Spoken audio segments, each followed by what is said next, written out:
Hello, my friends, esteemed colleagues. I was asked to talk about the recreational drugs. Many people that use them are under the opinion that they are not harmful at all, that they help us excel. For example, the THC oil from cannabis.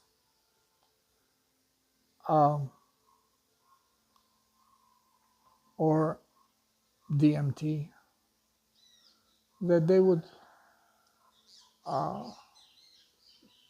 open our mind, connect us with the soul, give us the inside knowledge. Well, you may get with some of these drugs into a situation where you do see geometric structures and you see distorted view of reality. Some of them, they do relax you. Some of them make you more active. But even the ayahuasca, which is completely different from any other of those drugs, is toxic. And I'm not saying we should not use these, but you have to give body time to cleanse and recover. If you don't, you will run into problems. If nothing else, it will be the cellular dehydration that will get you. Probably the mildest toxin of these drugs would be the DMT or CBD also. But still, daily usage is going to create cellular dehydration and all the consequences of toxic cells as a result of it. We are being told, oh yeah, but our cells have receptors for CBD. Well, we have receptors. Our body sometimes produces these frequencies, these compounds, we call them frequencies. When you meditate, when you calm down completely, you may get in a state. But when you are using drugs, they are basically plants. They are plant toxins. They will affect you. I had a friend who sailed with me, and he was very much into smoking marijuana. So he would, even in cigarettes, he would put half tobacco and half marijuana. And always saying, this is like cigarette, it's even better than cigarette because it's less toxic. Well, tobacco itself is also medicinal plant. Of course, the cigarette being made commercially, it's being additionally made toxic to create health problems that then have to be medicated.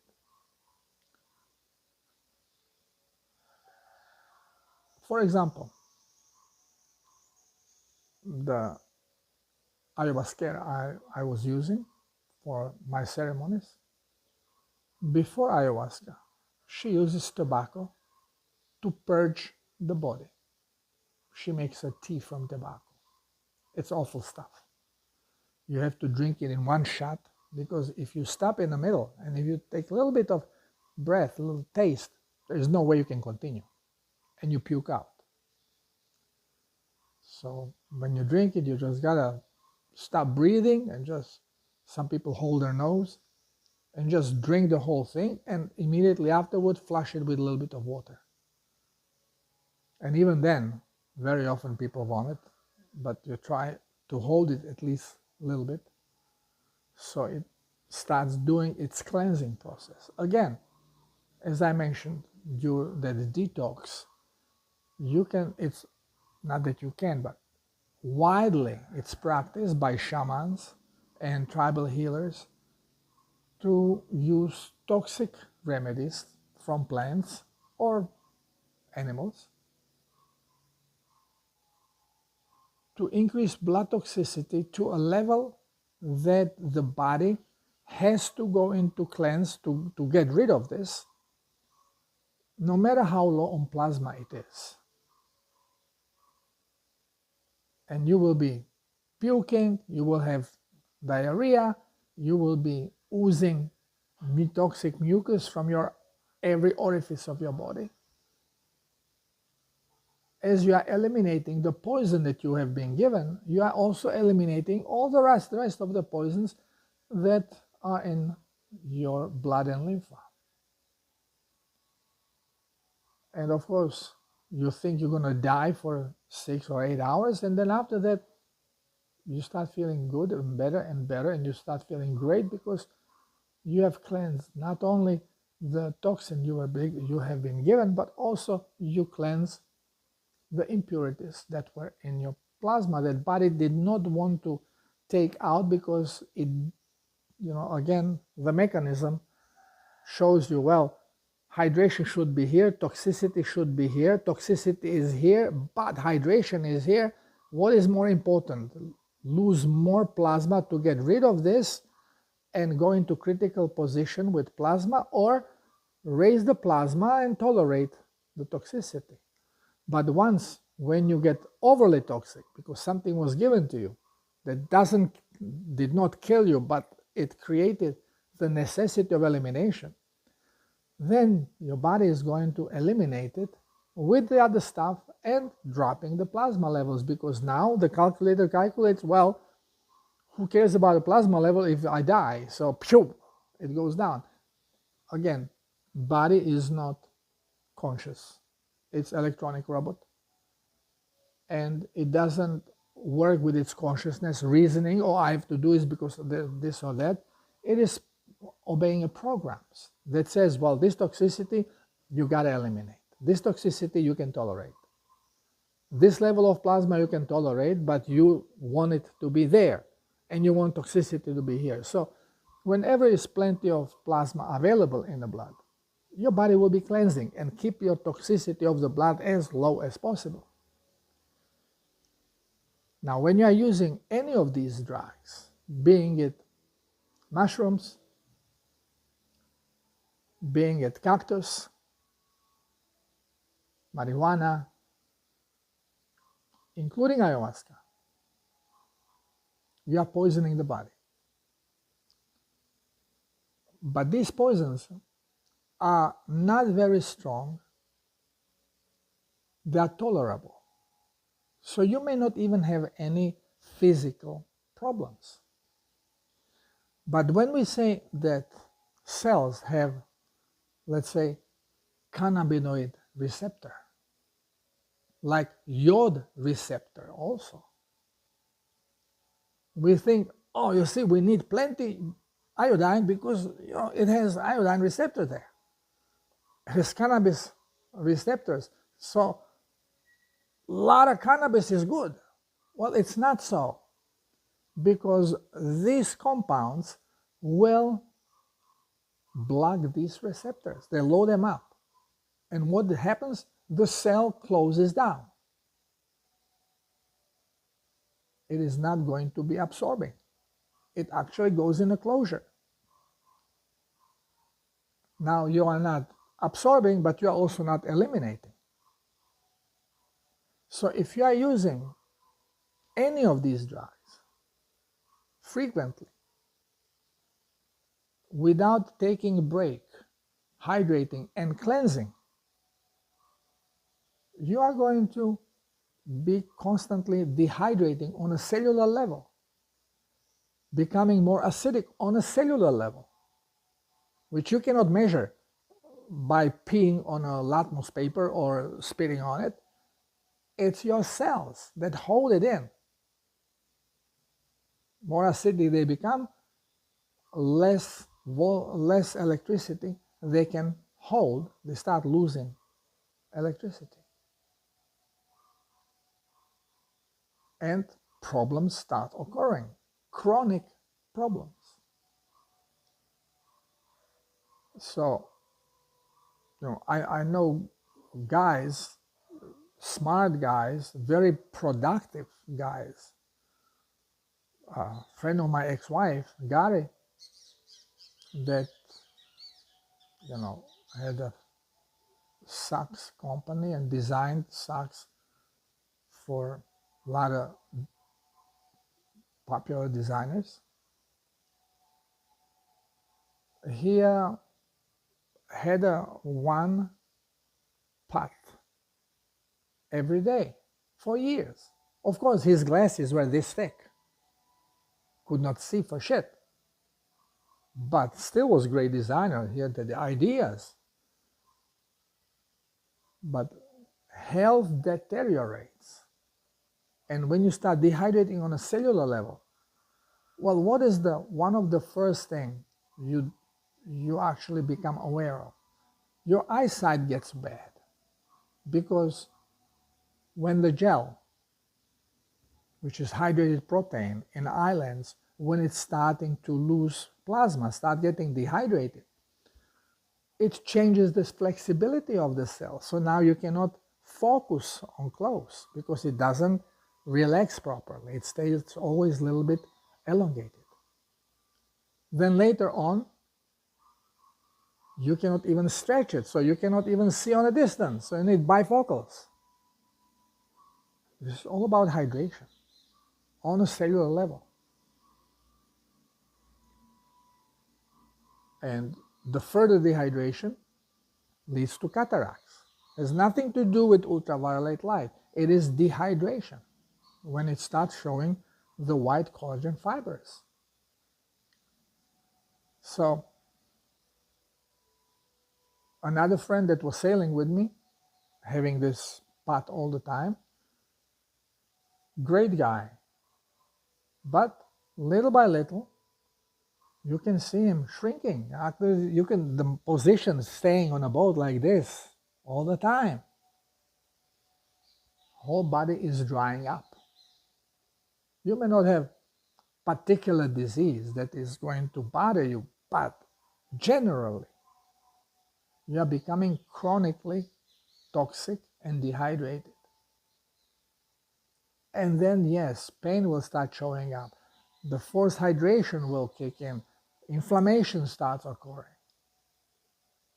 This is later on process. It may take you years to get there, but you will get there. I did ayahuascas.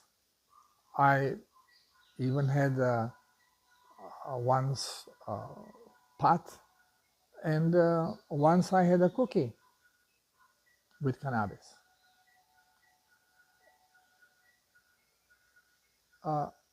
They helped me to recognize certain things, because they all numb you down, with exception of ayahuasca.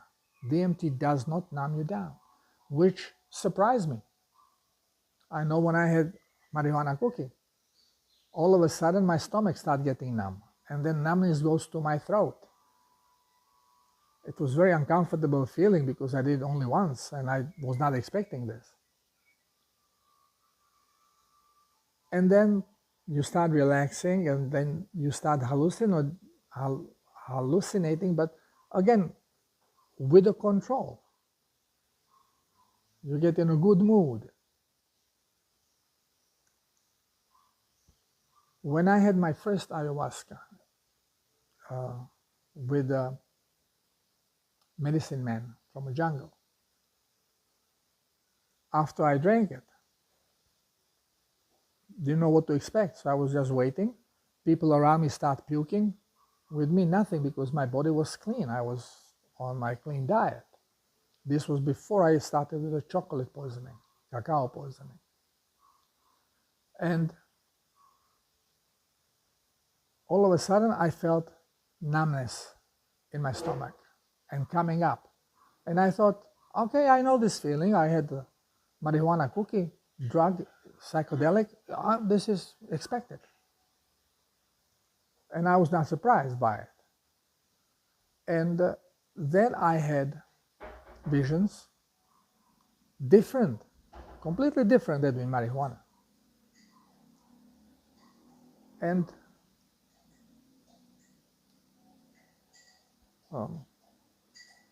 I made the oneness. I was shown many things. I was thanking the universe for the opportunity to see this, to have this experience. And that was it. But when I had first time ayahuasca with Christine, who is doing the traditional ayahuasca, I was very surprised, because after I drank it and I'm waiting, and for me it always kicks very late, sometimes 1 hour after I drink it. Everybody is already deep into doing their work, whatever it is, and I'm still waiting. And all of a sudden, I see image.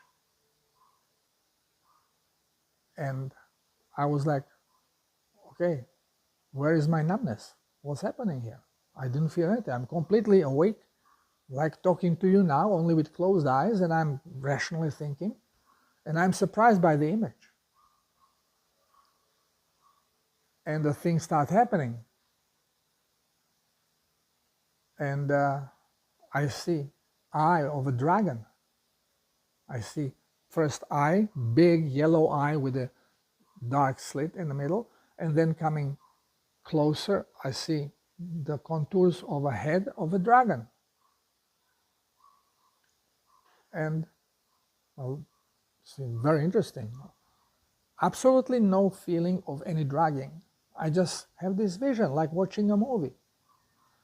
Then I look like from a round window from somewhere high, I'm looking down, and I'm thinking, wow, am I now inside of the eye of a dragon? So I look at my skin and I have these scales, black scales. I was a black dragon. And I started flying. I could fly. And I did a lot of things at that moment, which I don't want to go into. But what was very important, the realization that there was no numbness. I was completely conscious of everything, except I had these visions and feelings, because I was clearing some patches of sand in Sahara and some parts of a sea between islands. I would think maybe somewhere in Greece, because this is how it looked like.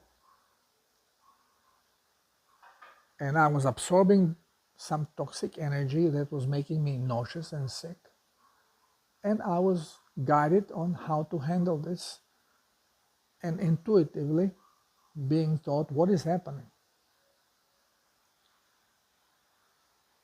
But so I actually felt nausea. I didn't vomit, because again I was shown how I can transform this, instead of throwing up and just making another area dirty, to convert it into positive energy.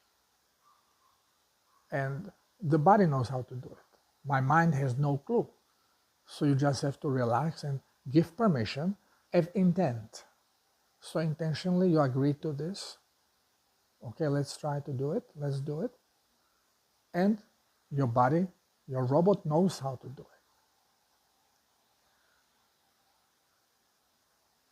So it was very surprising that there was no numbness, there was no nausea.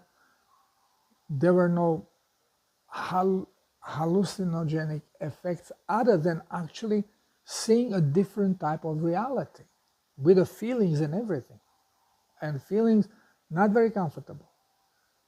Then later on, as a gift, I had great feelings. As a gift for what I did, I had feelings of real ecstasy.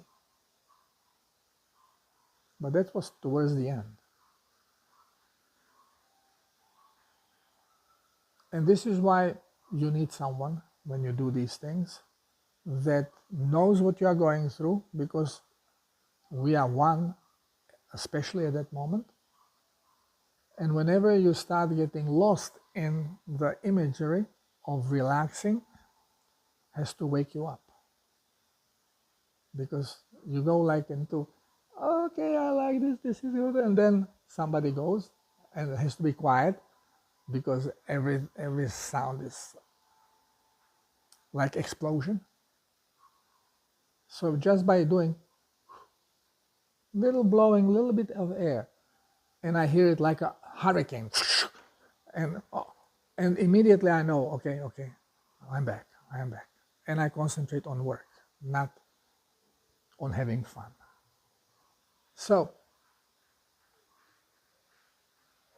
I'm not against using these things. I had 30 ayahuascas. But ayahuasca is different than marijuana. I never tried cocaine, for example. My ex-wife did. And that's why her teeth, her whole mouth, the receded gums, deeply receded, and teeth all rotten, all problems. She spent thousands and thousands of dollars on dental work. And we accept them. Many people that snore cocaine has destroyed nasal septum.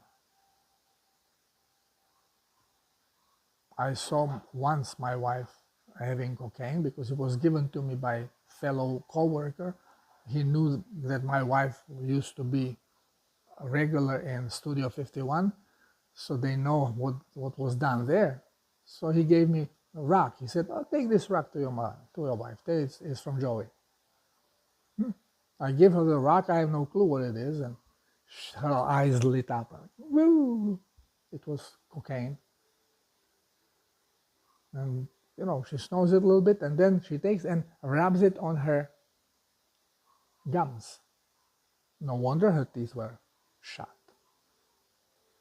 Every one of these drugs is toxic.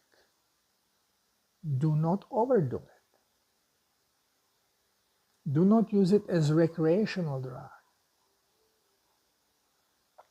What happens? The barrier between the mind and the soul gets thin, or under influence of DMT, it completely disappears. So your mind and soul become one. And this is why you have these experiences. But also this is why you can consciously ask to be shown certain things. So if you want to know your past lives, you can consciously ask, okay, I want to see. And it will be granted. You will see that. And this is where a lot of people make mistakes. When they go for ayahuasca, they expect it to be like very potent drug that they know, usually coming from marijuana.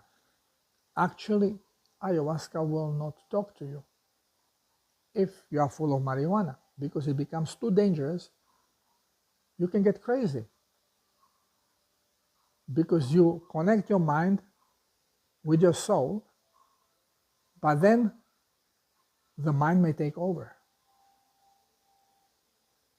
And when you come back, you still can be under that influence and you become cuckoo. This is why very often when people come here to do ayahuasca, they are actually being given ayahuasca with a drug, either marijuana in it or some They have their different hallucinogenic plants. This way, they don't allow complete separation or complete joining. You are still under hallucinogen, so you are kind of controlling the whole thing mentally.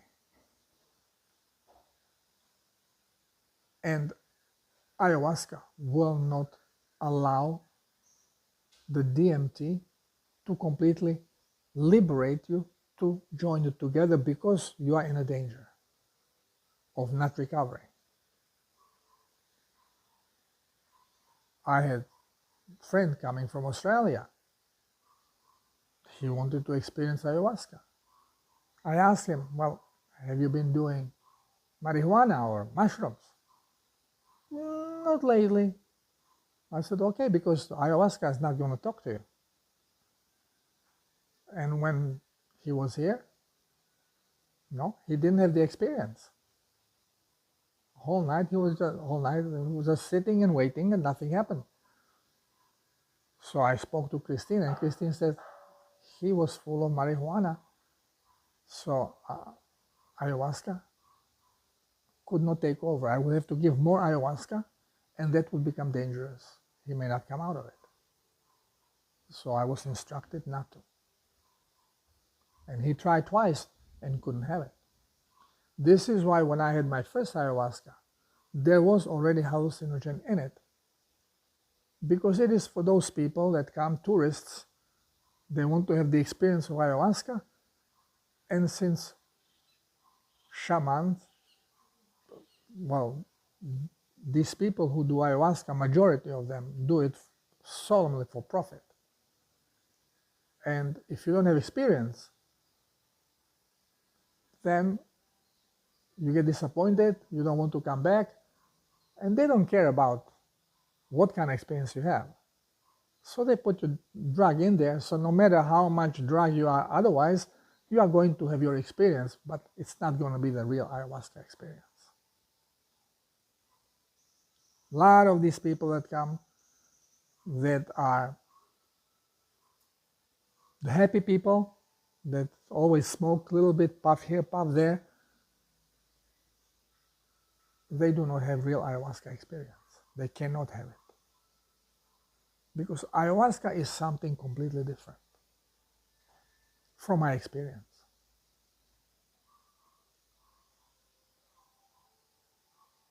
And even so, after I had my, I don't know, 29 or 30 ayahuascas through years, a year ago, ayahuasca told me, you no longer need to poison yourself. You have all the tools now, and you should go cleanse and implement the tools you have. And actually showed me like a white, beautiful castle with these beautiful terraces. And one of these terraces was dark, was not black, but was like grayish. It had like a shade over it. I immediately knew that this is part in me that is toxic, that I have to cleanse. And ayahuasca actually showed me that Christine also needs to do this. But Christine, again, mind some interferes with soul. We have to be ready to listen, and not only to follow our mind. I see these problems. This is why I have completely different understanding why we are here from many other shamans and many other people who are meditating and dwelling on this issue. What is the purpose of us? My understanding is different. And I see that even some channelers who are well connected and what they say resonates with me, but then there is something, and it's with the diet, that was off, which also tells me that even Creator does not know everything about creation it has created. And this is why we are here, to explore it and to give more detailed information about it. So new creation will be better with less problems.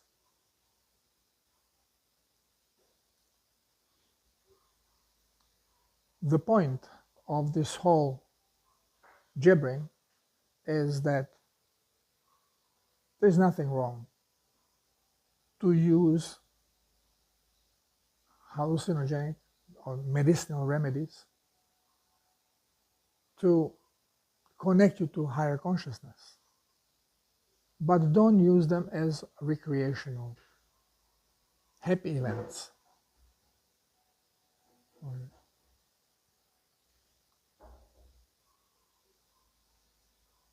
After every time you use it, you should cleanse. This is why I was not doing ayahuascas more often than every third week. So I have plenty of time to cleanse and hydrate before new ayahuasca comes. Of course, when you are using ayahuasca to learn special detailed stuff, some people have to use it several times a day for months at a time. I was talking to one healer here, did more than 500 ayahuascas. He learned on different level. He needed them. But then there comes the point, okay, now stop and cleanse. Because everybody starts having problems. Christine is having problems. Then she has to purge, she has to work on herself. Every one of those people who are doing ayahuascas to learn, they have to cleanse. Every time after ayahuasca, cleansing, cleansing. But many people who use things as recreational drugs, they don't cleanse. They just use and use and use and use. You are going to have huge health issues. And when they come, they are all chronic. And they will hit you hard.